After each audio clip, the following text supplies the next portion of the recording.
देखिए, मैं कांग्रेस पार्टी का वफादार सिपाही हूँ। हम आलाकमान के पास कार्यकर्ताओं की भावना पहुँचाने के लिए गए थे, मंत्रिमंडल मांगने के लिए नहीं गए थे। तो क्योंकि तो मेरी बात सुना जाए। मैं गया था, यहाँ कार्यकर्ता हमें जीने नहीं देते। कार्यकर्ता, जनता, सभी लोग तरस थे। यहाँ तक कि आलाकमान ने भी हम लोग से ये कहा कि हमारे पास भी फीडबैक है, तो निश्चित तौर पर आप लोग यहाँ पे आए हैं और आप लोग की जो मांगे हैं हम लोग सुना, और ख़ास करके हमारे मीर साहब ने बहुत अच्छा फीडबैक दिया। मीर साहब का अनुभव हम लोग लगता है कि हम लोग वापस आए। काफ़ी देर तक वो 4 लोगों की बातचीत नहीं हो पाई। अध्यक्ष, देखिए, वेणुगोपाल सर हमारे काफ़ी अनुभवी हैं, और जब उनका मार्गदर्शन हम लोग को मिल गया तो निश्चित तौर पर अध्यक्ष जी भी हम लोग मिलेंगे उनसे। आप चेंज को लेकर आश्वस्त हैं या आप चाह रहे हैं कि वही रहे पर सशक्त रहे? अरे देखिए, कार्यकर्ताओं की भावनाओं से हम लोगों ने आलाकमान को अवगत करा दिया है, और आने वाले दिनों में आप देख सकते हैं कि मंत्रिमंडल में भी और संगठन में भी भारी फेरबदल आपको देखने को मिलेगा। हम लोग बता दिए, जो हमारी टीम है, जो हमारा संगठन है, उससे हम लोग मुखिया चुनाव नहीं जीत सकते हैं, और निश्चित तौर पर कार्यकर्ता काफ़ी आक्रोश में थे। अब हमारे मुख्यमंत्री जी, पूर्व मुख्यमंत्री हेमंत सोरेन जी आज जेल में है। किसके कारण है? हमारे क्या मंत्री का सपोर्ट में आज तक आप देख लीजिए कभी खड़े नहीं हुए।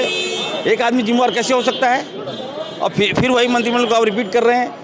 हम चाहते हैं कि हमारे मुख्यमंत्री को, हम लोग हेमंत सोरेन को निकालें जेल से। उसके लिए मजबूत आदमी चाहिए आपको, जो भाजपा से लड़ सके। तो हमें अफसोस है, और हम लोग चंपैदा के साथ हैं, उनकी सरकार के साथ हैं, और हम लोग जब भी चंपैदा याद करेंगे हम लोग खड़े होंगे। आपको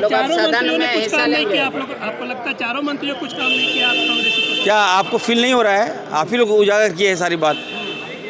आप लोग तो दिखा रहे थे कि मंत्री का परफॉर्मेंस 0 है, कोई काम नहीं हुआ, हेल्थ भी चौपट, हर जगह चौपट। तो निश्चित तौर पर हर विभाग में प्रदेश अध्यक्ष जो आपके हैं, तो ये अपनी रिपोर्ट कार्ड क्या बना के दे रहे हैं? एक मिनट पांडे जी, आपके प्रदेश अध्यक्ष क्या रिपोर्ट कार्ड दे रहे हैं फिर आलाकमान को, जब यहाँ के मंत्री डेड है, कांग्रेस के काम नहीं कर रहे हैं, आप लोग उसकी आवाज़ बुलंद किए, तो फिर प्रदेश अध्यक्ष पर भी तो जिम्मेदारी बनती है। नहीं, देखिए, अचानक घटनाएं घटी, घटनाक्रम अचानक हो गया। हम लोग नहीं जानते थे कि हमारे हेमंत जी को जेल जाना पड़ेगा। उस समय आनंद फानंद में कुछ ऐसे सिचुएशन बन गए जिसका ये परिणाम हुआ। निश्चित तौर पर हमें लगता है कि कुछ जल्दीबाजी हुआ है। जब हम लोग गए, और बड़ा अफसोस इस बात का होता है कि हमारे कुछ मंत्रियों ने हम लोगों के खिलाफ में न्यूज़ चलाना स्टार्ट कर दिया कि ये लोग गए, कोई नहीं पूछ रहा है। अरे भाई, जहाँ इरफान अंसारी होगा, इरफान अंसारी के साथ सारे विधायक हैं, याद रखिएगा। मैं सबको नेतृत्व जब मैं कर रहा हूँ, सबको मैं लेके चल रहा हूँ, तो फिर यहाँ आलाकमान क्यों नहीं मिलेंगे हमसे? कौन बोल सकता नहीं मिलेंगे? I am BFA। मैं बहुत खुश हूँ। हमारे आलाकमान वेणुगोपाल जी से ने बहुत अच्छी तरह से हम लोग से मिले, एक एक करके मिले, और हमसे विशेष कर बहुत समय हमें दिया।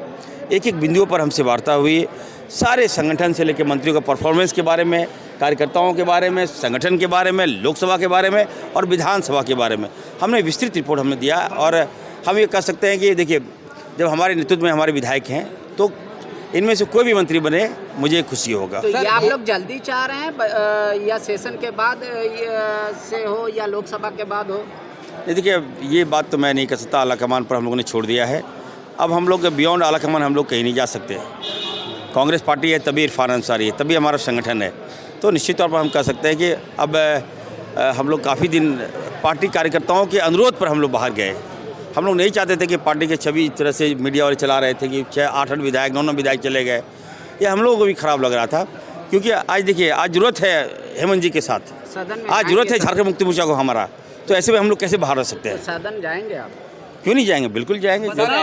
आलाकमान ने जब कह दिया है तो निश्चित तौर पर आप बात मान के चलिए। और सबसे ज़्यादा अटैकर तो इरफान अंसारी है। भाजपा सबसे ज़्यादा डरती इरफान अंसारी से है। अगर मैं नहीं जाऊंगा तो भाजपा को तो लगता है खुला रास्ता मिल जाएगा, इसी में जाना जरूरी है। भाजपा कह रहे थे कि मंत्री बनने गए, खाली हाथ गए थे, खाली हाथ आए। कौन बोलता है बाबा? आप प्लीज़ बाबा ऐसा मत बोले, और आप लोग मत लड़ाइए। अभी इरफान अंसारी की जरूरत है सरकार को। मैं आ गया हूँ, मजबूती के साथ आया हूँ, और कोई आश्वासन नहीं, ठोस निर्णय के साथ आया।